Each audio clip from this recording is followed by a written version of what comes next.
يا الوليد. الله يجزيكم بخير. والله الحمد لله. مرحبا بكم متابعي قناة أخبار المغرب.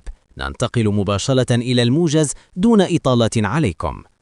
تعيش جماعة تغزوت أزمة حقيقية بسبب فيضانات الحسيمة التي عزلت دواوير بأكملها، وهو ما يعكس خطورة فيضانات المغرب اليوم التي تسببت في انهيارات جبلية جعلت من الحسيمة فيضانا ومنطقة منكوبة في المغرب.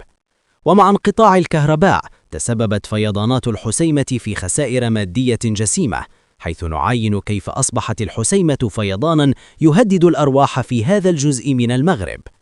الآن يطالب السكان بفك العزلة الناتجة عن فيضانات الحسيمة بعدما صار تحول الحسيمة فيضانا سببا في عرقلة الإمدادات الأساسية في المغرب.